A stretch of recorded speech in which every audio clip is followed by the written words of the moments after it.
I know this sounds like such first world problems, but I'm actually crying about this and would appreciate if you guys could read the whole thing before making a judgment. Growing up, I was technically lower middle/middle class, but we lived definitely below our means. Most of my parents' salaries went to supporting my dad's family overseas. This meant that while I was fortunate to never be hungry or unwell, I didn't have many toys or tech compared to my friends. And my clothes were usually 3RD/4 the hand inherited from older cousins, or else bought for pennies at a car boot sale. Everything from groceries to electricity use was organized to save the maximum amount so we could send off money to relatives. Anyway, I'm grown and in my mid-30s now. I'm married with kids, but anytime I splurge on myself or my family, my parents have something to say about it. Even if it's something as simple as eating out or going to get my hair cut at a salon. Honestly, as a result, I can't tell them everything that goes on in my day-to-day because it becomes an argument, and I hate it because we were always close growing up. Okay, so I recently had baby no 2 in the weekend between my birthday and my anniversary. As a combined gift for all three, my husband bought me a Rolex. It's definitely one of their cheaper models, but yes, obviously still not an everyday purchase. I didn't tell my parents, but they saw it during a FaceTime call, and they're really mad at me. Their faces literally dropped when I confirmed what it was. They started shouting that I've become shallow if I think that's an okay use of money, and they don't know who I am anymore, and that I need to sort my priorities. My dad started saying he could probably feed the orphanage he sponsors for half a year with what was on my wrist, and I'm just sitting around flashing it like it's nothing. They hung up, and my mom told me not to call them until I remember who I used to be. I can't stop crying. I feel like I've failed my parents, but at the same time, it was a present from my husband, and I really love it for that. But then again, they're right, and it's not a necessity. Am I the idiot? Now, here are the comments. Comment 1. Even if it's something as simple as eating out or going to get my hair cut at a salon, these people are unreasonable and irrational. You will spend your entire life justifying living like a normal human being if you let them. Your finances are your business. They are out of line commenting on what you do with your money. Normal people go out to eat and get their hair done and nobody questions them. Nobody bats an eye. It's just a thing people do without fearing someone will judge them for it. But your parents have turned it into a crime. Their behavior is not normal. I want to stress this. I grew up in a household where I considered a lot of wacky stuff to be normal because it's how I was raised. And then I entered the real world as an adult, and people would stare at me in shock when I casually mentioned things my parents did. I was confused at their reactions. It took a while for me to realize how wrong things had been at home. I'll say this. You are okay. You are not a bad person. You haven't done anything wrong. You haven't forgotten yourself. You have failed no one. You have nothing to be sorry for. You have nothing to be guilty for. You are allowed to spend money how you want, and you are allowed to have money be spent on you. You deserve to be treated just like anyone else. You say you feel you have failed your parents, but apparently even going out to eat makes them upset. If living well and happily is failing them, then do it with pride, because they deserve to have their manipulative, judgmental brainwashing fail, not the idiot. Comment 2. Not the idiot. Honey, get into therapy ASAP. They may not have hit you, but they clearly, financial, abused you. They messed with your head until you can't see left from right from wrong. The guilty feeling is ingrained in you. They hammered into you again and again with words and actions. They branded it into your soul when you were too young and helpless to prevent it. You still can't handle it. But now you have kids. Who will see how their grandparents are treating you, demanding that you adhere to their warped ways of spending money? Anything for everybody else, and the kids can be grateful to get months-old breadcrumbs. They see you struggling and start to internalize these harmful beliefs themselves. So how will you teach them a healthy, guilt-free relationship with money if you are not able to have one yourself? So get into therapy to unburden you from these not nice people and their toxicity. My mom told me not to call them until I remember who I used to be. Cherish this gift. Them not willing to talk to you until you crawled over broken glass and burning coals to beg their forgiveness. Well, this will ensure that they have no means to reset any kind of progress the therapy will have. Good luck, op. Comment 3. No. Of course not the idiot. You can be humble and kind and generous and still treat yourself from time to time. You've just had 3 milestones. It sounds like you and your husband have worked hard for the money you have, and more importantly, it was a gift from your husband. The important thing is that you understand your own fortune and are grateful for it, which you clearly do understand, or you wouldn't be so upset right now. Your priorities are exactly where they need to be, and your parents are being way too hard on you. Even if it was a spontaneous purchase solely because you wanted to do it and not a gift, you are 100% allowed to treat yourself now and again. Sorry, you're upset, OP. You should be celebrating right now. Try to enjoy everything you and your husband have worked for. Your parents should be happy for you. Even if this is a cultural thing where you're taught to be careful with money, it's not like you're throwing money at the wall on random things. Not the idiot. Now for the next story. My mom is having an affair with a married man. There's been some tension over her accusing me of judging her. She's not exactly wrong. Last week she got mad at me for something I had absolutely nothing to do with. The fact that my 23-year-old intellectually disabled brother is calling her side piece. She thinks my brother is too unintelligent to come up with something like that. I bet he saw it on TV. He says he doesn't remember where he learned it. Mom told me I couldn't see my brother until I apologized because I was a bad influence on him. I decided to ignore her decree. I usually see my brother every Wednesday to talk and play games. I decided I would see him last Wednesday too. So I did. Once Mom got home, she found my brother and me playing a video game. She told me to get out and threatened to call 911 if I didn't. I said, "Go ahead." She didn't, but she ordered my brother to go to his room and unplug the TV so I couldn't finish the game. I got out my Kindle, continued sitting on the couch and started reading, pretending I couldn't hear her screaming and threatening to call 911. I plan on doing the same thing next Wednesday too. I understand she's in the right legally, but morally, I don't think so. Now, here are the comments. Comment 1. You're the idiot. You have no rights to impose on yourself in your mother's house, her rules. To avoid being TH, you would need to find ways to visit with your brother outside of your mother's home. You don't go into any detail. Is it as simple as your brother is a legal adult and come visit with you when he wants? Or do you perhaps have to look into getting a family lawyer involved if disabled son is under some legal guardianship? Comment 2. Even if you thought you were in the right morally, the police don't care about something being morally right or wrong. They care about the legal aspect of it. So unless you want to end up in a whole lot of legal trouble, I'd stay away until she invites you back. Comment 3.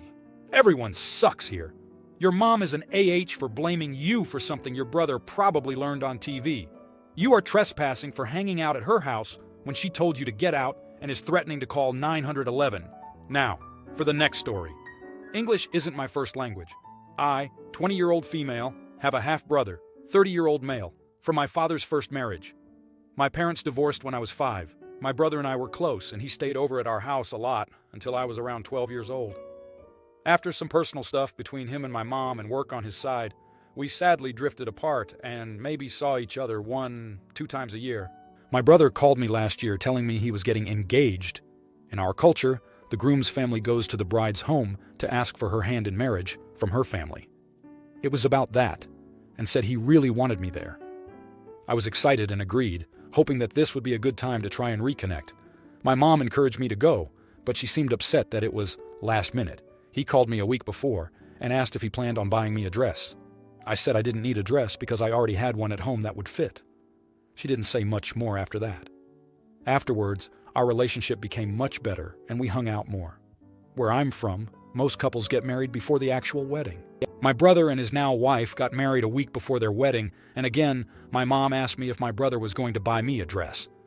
I said I didn't need a new one because I had one at home. She held her tongue, but it was obvious she was annoyed and upset. Then, the night before the wedding, my mom exploded over the dress thing. She said that she could overlook my brother not buying me a dress until now, but she couldn't overlook the disrespect he was showing towards me as his sister by not buying one for his actual wedding. He did ask me if I wanted to go dress shopping. I declined since I had a dress at home. It was one I wore to my cousin's wedding a few years back, and it still fit me. I told her as much. She said that she won't allow her daughter to be humiliated. What would people think if I wore an inappropriate dress for the groom's sister? I said I didn't care, and that the dress was very much appropriate. She then said that my brother was treating me like a guest and how he never looked after me during all of this. I said that he always made me appointments for hair and makeup. My mother said I was blind to how my brother has been treating me because I've idolized him, that he only wants me there because he wants to keep up face with his wife and in-laws, showing them how great of a brother he is. Then she took my keys and hid them away so I couldn't leave. I didn't get my keys back, so I had to call my brother and tell him I couldn't come to the wedding. Ever since then, I've been ignoring my mother. She's tried to talk to me and tell me she was sorry, but that she only had my best interest in mind. I don't really see the issue in how my brother was treating me. I was happy to rebuild our relationship. I don't know if I can forgive my mother for making me miss his wedding. Am I the idiot? Now for the next story. Throwaway account to protect the identities of the innocent and the guilty. My grandmother recently passed away. She was 97 years old and had a great run, but it was still very sad as she was a big part of my 30-year-old male and brother's 34-year-old male lives. We held a celebration of life in her honor, and my brother played the violin for her service. My wife and I were with my sister-in-law and their 2 sons, 2 and 4. Normally, I am fine with little kids being at places where the setting makes sense. As some background, my brother and his wife practice soft parenting. No punishments, timeouts, negotiate with the kids, apologize if they yell, allow unacceptable behavior, etc. I have never voiced my concerns about their parenting. Different strokes for different folks. But we'll say their kids are a handful as a result, and being in public with them is usually embarrassing. At the funeral, the kids made a ton of noise during the service. I asked my sister-in-law if she had coloring books for the kids. She said no, just the toy trucks they were playing with. Loud as ********. I said, "Can they do that in the hallway?" She said they're fine. I told her if she can't keep them quiet during the service, they should leave and wait in the hall. She took them and stormed out. They left the reception early, and my brother texted me, calling me an ***** hole for commenting on his wife's parenting. Am I the idiot? Now, here are the comments. Comment 1. Not the idiot. Those kids are young, and it is appropriate for kids to be quiet, or for parents to remove them to somewhere where they will not be disruptive. You didn't ask for anything out of normal, considerate interaction. Those kids will be a nightmare as they get older. Comment 2. Not the idiot. Children are capable of learning about decorum if they have parents who are responsible enough to teach them. Comment 3. Not the idiot. You were not commenting on his wife's parenting, just asking for some privacy and respect on a sad occasion. Now, for the next story. First off, sorry for formatting as I'm on mobile. So, a little backstory before we get to the main issue.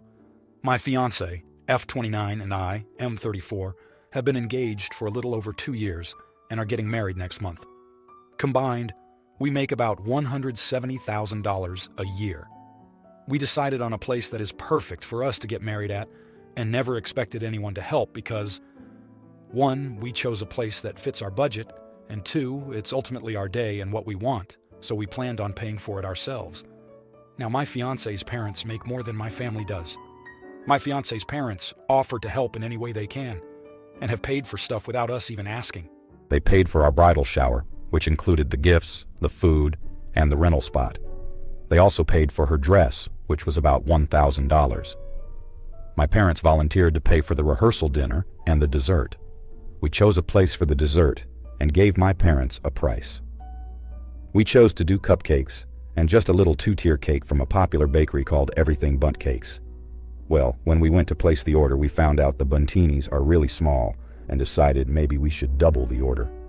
I called my mom and she confirmed it was okay, even though the price was doubled. I asked her if she was sure because they were planning a trip to Mexico at the time, and my dad was working a second job to be able to afford it. I told my mom I don't care if she wanted to do something else because of the price change, but she reassured me it was fine. So we placed the order and thought that was that. Now, on to the issue. A few days after we placed our order, I get a text from my sister saying we need to talk. So I texted back asking what was up. She goes on this huge rant saying, I need to stick up for my parents because they work so hard for what they have, and me deciding to double the dessert order was bullshit. I tried explaining to her that our parents agreed to it and reassured me it was fine. It wasn't like I told my parents, this is what we are doing and you don't have a choice. My sister started calling my fiancé a crybaby and me an ungrateful witch. I told her if she kept it up, she will be uninvited to our wedding because I will not put up with the way she is talking to us. She said, fine, take me out because I'm done with you and you won't see your niece ever again. There were a lot more choice words that were said that I won't get into, but my fiancé was upset and crying, and I won't stand for that. I have completely cut my sister off and have not talked to her since. I didn't have a conversation with my dad and a lot of tears were shed between us. I haven't talked to my mom because she makes excuse after excuse for my sister as to why she acts the way she does. I have also gone low contact with her because I don't want to start any more drama. So I ask if I'm the idiot for going no contact with my sister even though she's family. Edit. I guess I should clarify that my dad did not pick up a second job just for this wedding. He's been working a second job for a while now on the weekends just for extra money for anything he wants to do. My mom is a homebody, and her number one excuse for not doing anything is money. They did end up going on vacation and had a wonderful time, but my dad uses this money for baseball games, high-end whiskey he likes to drink, gas for his motorcycle rides, stuff like that. Eat it #2, a lot of you are saying my dad took a second job to make ends meet, which isn't the case. He's had a second job on the weekends driving a limo for extra money, period. He didn't take a second job to pay for desserts for a wedding. Edit #3, and maybe my final edit. I offered to pay the difference of the dessert, or pay for the rehearsal dinner they also offered to pay for to offset the cost. The desserts we chose were the cheapest option we found that didn't include a professional baker. I've also told my parents I don't care about the money, but they, once again, reassured me it was fine after a lengthy phone call. If you liked this video, you'll probably like these too. Also, while you're here, please consider subscribing. It's your support that keeps this channel alive and allows me to make better and longer videos. Have a great day.